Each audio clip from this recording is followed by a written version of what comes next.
ධම්මං හවේ රක්කති ධම්මචාරේ ධර්මයේ හැසිරෙන්න ධර්මයේ විසින්ම ආරක්ෂා කරයි.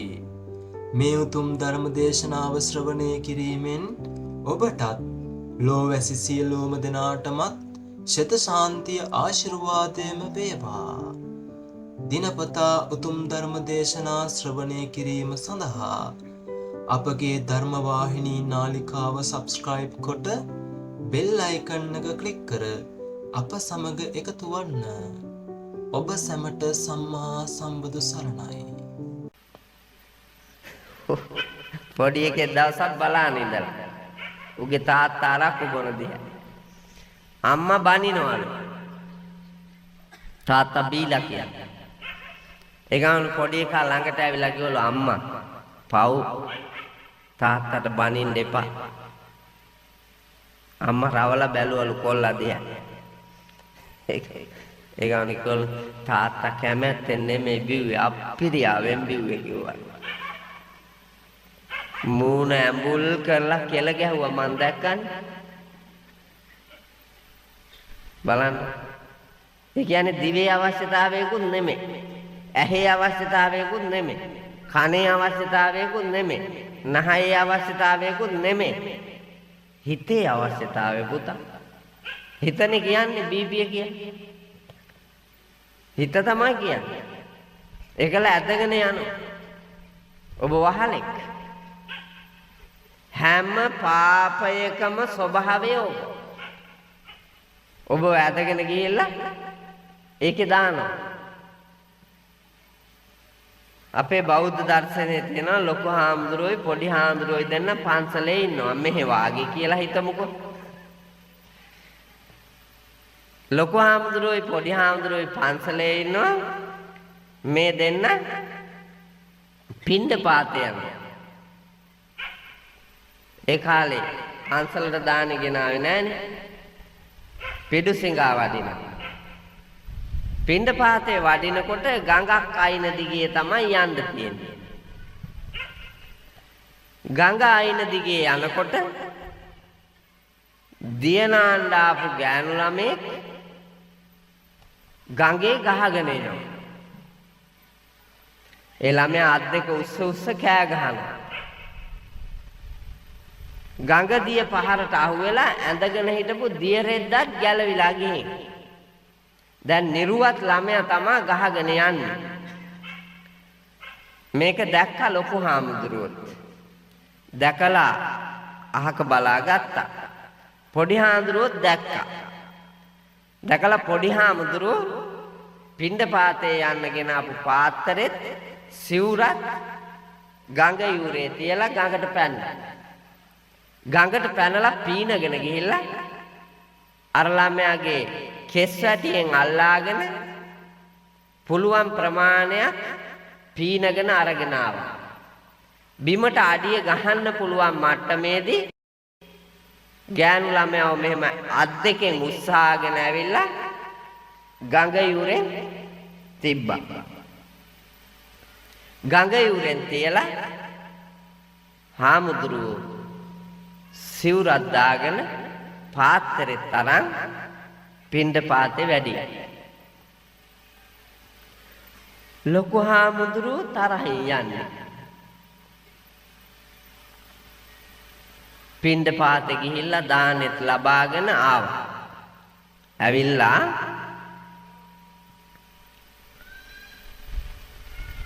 බුද්ධ පූජාව තියලා දම් වළඳලා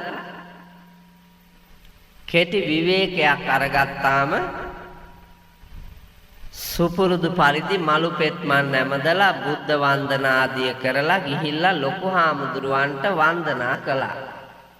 පන්සලේ හැමදාම කරනවනේ එහෙම. වත් පිළිවෙත් ඉවර වෙලා ලොකු හාමුදුරුවන්ට වන්දනා කරනවා. වන්දනා කළාම වෙනදා වාගේ ආශිර්වාද කළේ නැහැ. දෙවෙනි පාරත් වන්දනා කළා. ආශිර්වාද කළේ නැහැ. තුන්වෙනි පාරත් වන්දනා කළාම ආශිර්වාද කළේ නැහැ. ඒ ගමන පොඩි හාමුදුරුවෝ අහනවා අපේ හාමුදුරුවනේ මා සුපුරුදු පරිදි වන්දනා කළත් ඔබ වහන්සේ ආශිර්වාද කළේ නැත්තේ මාතින් වරදක්වත් වුණාද කියලා ඇහුවා. වරදක් වුණාද කියලා අහන්නේ සිහිය නැද්ද? අර පිණ්ඩපාතේ යන වෙලාවේ කරපු වැඩේ පැවිද්දෙකුට උචිතද?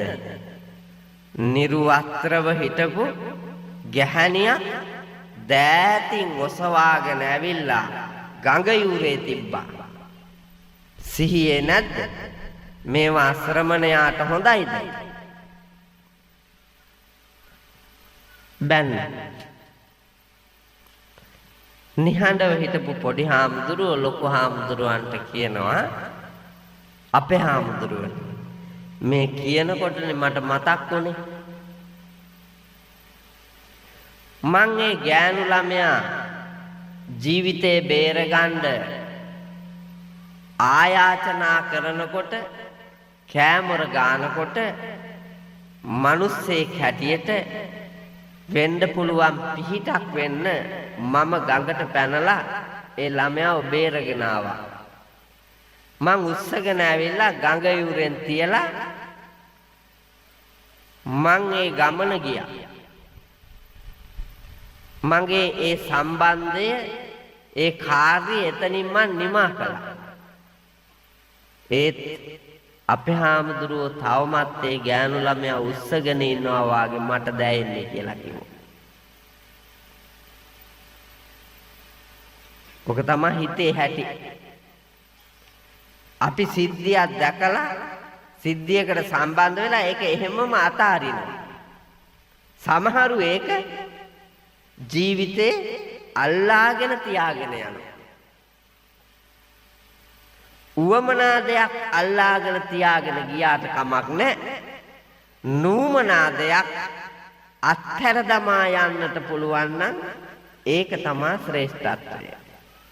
මේ ලෝකයම අත්හරින්නට ඕනේ.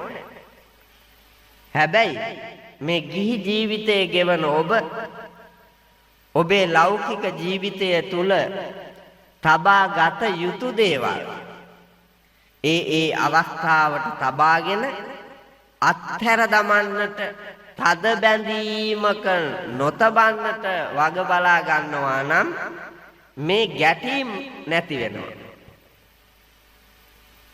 නැන්දම්මායි ලේලි දෙන්න ගැටෙන්නේ තද බැඳීමක් තියාගෙන හිටියාම නේද? දීග දුන්නා නම් දුන්නා කියලා පැත්තකට වෙන්න එපයි. දෙපාර්ශවයේ දෙමව්පිය දුවගේ පැත්තෙන් ඒ අම්මයි තාත්තයි ඒගොල්ලෝ අල්ලන් ඉන්නවා අර කෙල්ලව. මිනිහාගේ පැත්තෙන් මිනිහාගේ අය අල්ලන් ඉන්නවා ඒ කොල්ලව. එතකොට උන්ට ජීවත් වෙන්න බෑනේ. මෙවුන් දෙපැත්තට මෙහෙම අල්ලාගෙන ඉද්දි අරුන් කොහොමද ජීවත් වෙන්නේ? ජීවත් වෙන්න බෑ. ඒ දෙදෙනාගේ ජීවිතයේදී සිද්ධ වෙන ඇතැම් කාරණා ඔස්සේ අර අල්ලාගෙන ඉන්නේ උන්ට කැක්කුම එනවා. කැක්කුම ඇවිල්ලා ගැටෙනවා. ඒක තමයි ඔය තියෙන්නේ. සමාජය ඇතුලේ නැන්දලා ලේලිලා ගහගන්නේ මේ මෙතන හිටියට ඔය බෝසත් වාගේ. ඔව් ඔය ඉන්නව නේද? යක්කු අප්පා. යක්කු නැන්දට ලේලිව පෙන්වන්න බෑ, ලේලිට නැන්දාව පෙන්වන්න බෑ, මිනිහෙකුට මිනිහෙක් පෙන්වන්න බෑ. මේක මිනිස් ලෝකෙද? හොඳට බලන්න. අපි සත්තුන්ටත් එහා ගියපු තැනක. එයින්ද අවබෝධයෙන් ජීවිතේ ඒ තැන දැක දැන අඳුනාගෙන ගැටලු විරහිතව ජීවිතේ නිර්මාණය කරන්න මහන්සි ගන්නවා. උපදින ගැටලු निराකරණය කරගන්න වීරිය කරන්න ඕන. අෂ්ටලෝක ධර්මය අවබෝධ කරගෙන කම්පා නොවන මිනිහෙක් වෙන්න වග බලා ගන්න ඕන. එතකොට පින්නතුනි සැහැල්ලුවෙන් ජීවත් වීමේ වාග්ය අපට ලැබෙනවා. ඒ සඳහා මඟ කියන්නට යම් හෝ අවබෝධයක් ලබන්නට ධර්ම දානමේ මහා පින්කමක් අද සිද්ධාර්ථාරාම පුරාණ විහාරීය පරිසරයේ කරවන ලද මේ ධම් සභා මණ්ඩපයේදී පවත්වන්නට සූදානම් කරලා තියෙනවා. විහාරාධීශ්වරයාණන් වහන්සේගේ ශිෂ්‍ය පුත්‍ර අපේ කුඩාගල චන්ද්‍රසිරි පොඩි හාමුදුරුවන්ගේ අම්මා මිය ගිහිල්ලා අද 7 දවසේ පින්කම උන්වහන්සේගේ මෑණියන්ට පුණ්‍යානුමෝදනා කිරීම මූලික අරමුණ කොටගෙන මේ වෙහෙර විහාර ගම්බිම් ඉඩම් කඩම් මම්මාවත් ඇලදොල ගංගා කෙත්තතු ගහ කොළ තුරු ලතා හදලා වඩලා තනලා අපේ ජීවිත නිර්මාණය කරලා අපට දීලා මිය පරලෝ යන්නට යෙදුණු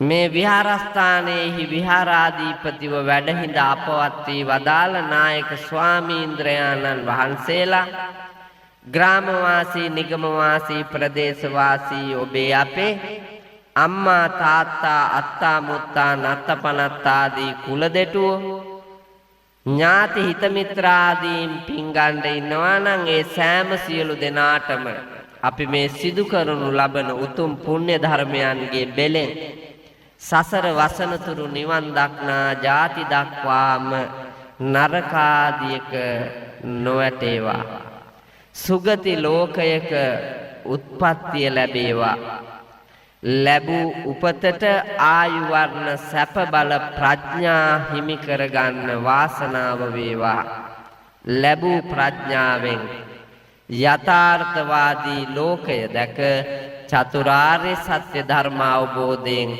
අමා මහ නිවනින් සැනසීම වේවා වෙත්වා වෙම්වා කියන හැඟීමෙන් සාදු කියලා බණහන්ට ලෑස්ති වෙන්න.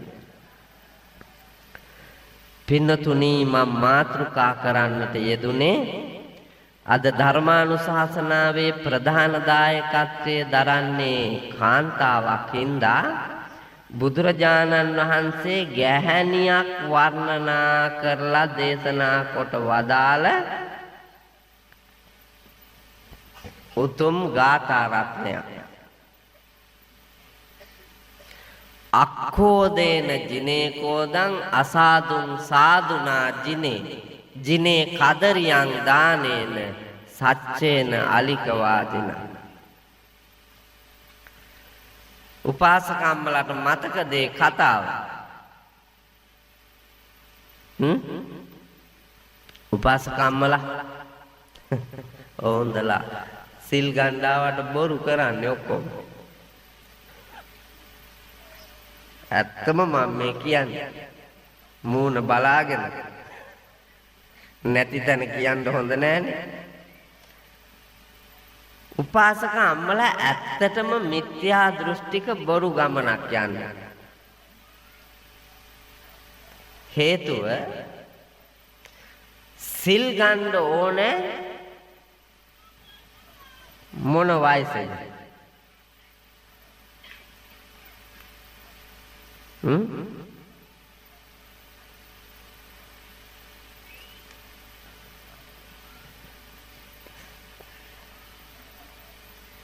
සිල් ගන්න ඕනේ සිල් බිඳින වයසේ සිල් බිඳින්නේ මොන වයසේද ළමා වයස ගැටවර වයස මැදියම් වයස මේ වයස් කාණ්ඩවලදී බහුලව සිල් බිඳිනවා නාකිත් බිඳිනවා අච්චර බිඳින්නේ නැහැ නාකියොත් සිල් බිඳිනවා හැබැයි එපමණම බිඳින්න බෑ හේතුව නාකි හින්දා නාකි කියලා කියන්නේ නොහැකිනේ මොනවද නොහැකි පෙර කරපු වැඩ දැන් කරන්න නොහැකි ගත වියකිලා ගිහිල්ලා ශක්තිය වියකිලා ඇට ලේ මස් නහර මේවා ක්‍රමානුකූලව මෙරි මෙරි අඩපණ වෙලා. ඒ නිසා පෙර කරපු ඒවා දැන් කරන්න බෑ. ඒක හින්දා කියනවා නාකි කියලා. ඒ නාකි හින්දා තමයි පෙන්ෂන් දෙන්නේ. වයසට යනකොට පෙන්ෂන් දෙනවා. විවේකීව ඉන්න. අර කරපු වැඩ ඒ ආකාරයෙන් කරන්න බැරි හින්දා. එතකොට පෙන්ෂන් ගන්න ඕනෑ වයසේදී තමයි මෙවුන්දලා නිවන් යන්න පටන් ගන්න. හයිය තිබ්බ කාලේ පුදුම කුලප්පුවක් තිබ්බේ. ඔය දැන් සිල් ගන්න අය ඔහොමම තමන්ගේ අතීතයට ගිහිල්ලා බැලුවොත් එහෙම අවුරුදු 14 15 16 17 18 19 20 25 වරමඳු ඕනේ වරමඳු මෙවුන්දලා අල්ලන්න. ඒ තරම් කුලප්පුවක් තිබ්බා. මේ ඉන්ද්‍රයන්ගේ උවමනාවන් පිරිමහන්න. එනට අපි යන්නේ අනිත් පැත්තට. කමක් නැහැ. අන්තිම කාලෙත් මොකක් හරි දකිනවා නම් හොඳයිනේ. පන්සල් ඇවිදිලා කරන්න ඕනෑ ටිකවත් දැන් කරන්නේ.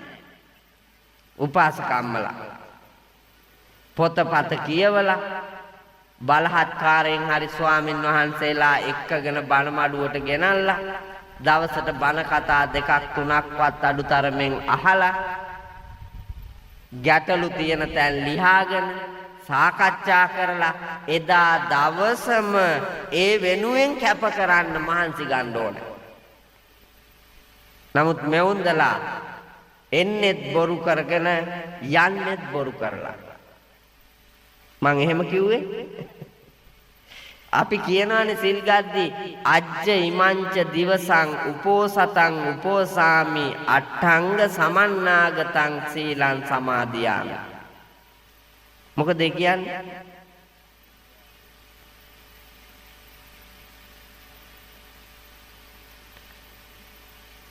අපි දිවුරුම් දෙනවා උදේම තුනුරුවන් ළඟ ඉඳගෙන දිවුරුම් දෙනවා සූර්ය දිව්‍ය රාජයා උදාගිරි පර්වතයෙන් උදා වූ තැන සිට අවරගිර පර්වතයෙන් බැස යන මොහොත දක්වා වූ දිවා කාලයේ මුළුල්ලෙහිම මා මේ සමාදන් වූ අෂ්ටාංග උපෝසත සීලය දිවි දෙවැනි කොට ආරක්ෂා කරන්නට ප්‍රතිඥා දෙමි. එන්නේ 8ට යන්නේ 3ට. ඉර නැගිලා ඒ වෙලාවට ඇවිල්ලා සිල් ගන්න. ඉර බහින්න පැය කීපයක් තියෙද්දි ආපහු යන්න යන. ඇයි? කොහෙද යන්නේ? අර ලෞකික ජීවිතය විඳින්න. උදේටත් අත දිගෑරලා කාලා දවල්ටත් අත දිගෑරලා කාලා රැටත් සමතලා කරන්න යන්නේ. ඒගොල්ල පොට්ටනි ගහපු එව්වා තියෙන ඒවා බලලා එව්ව දිහා බලාගෙන බුදිය ගන්න ඕනේ. එව්වා දාලා ඉන්න බෑ. කෙල්ලගේ උම් බලන්න නැතුව ඉන්න බෑ. කොල්ලගේ උම් බලන්න නැතුව ඉන්න බෑ. පෙට්ටගම් කබඩ් අල්මාරි ඔප්පු තිරප්පු සත්‍යම ජීවිතේ ඕක තමයි. උපදින්නේ මැරිලා ගෙම්බෝ වෙලා. ඇයි මුල්ලට වෙලා අල්මාරිය දිහා බලාගෙන ඉන්නවා. ඔය ගෙවල් වල ගේ ගෙම්බෝ ඉන්න තරමක් ඉන්නේ නාකියෝ මැරිලා ඉපදිලා. අරවට තියෙන ආසාව.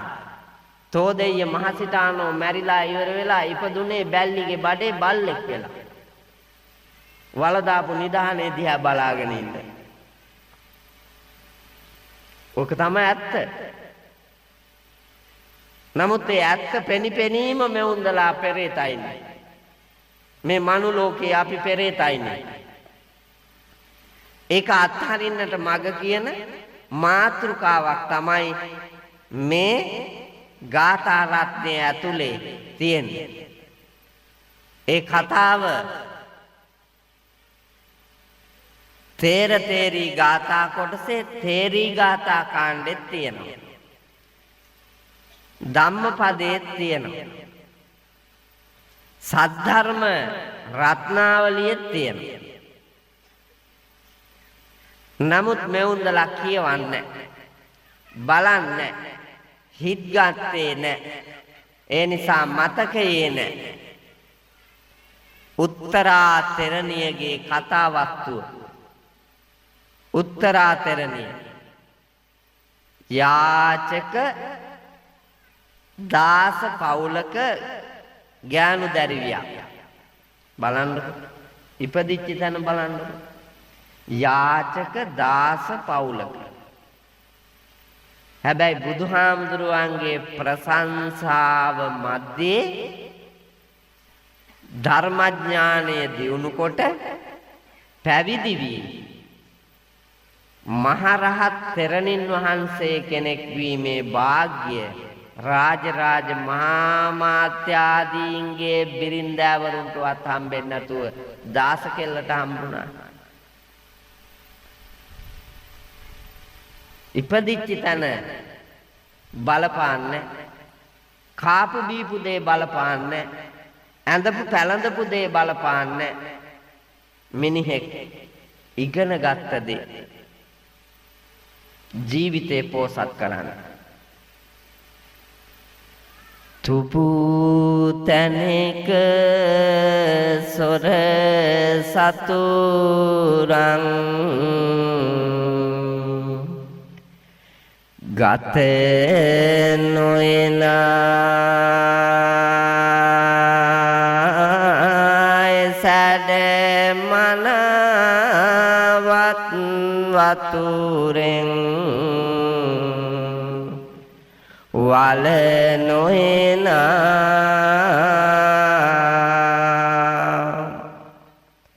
කෝපවත් රජ මෙතිඳුන් ගත නොයනා උගත මන ශිල්පයමයි මතු රැකෙනා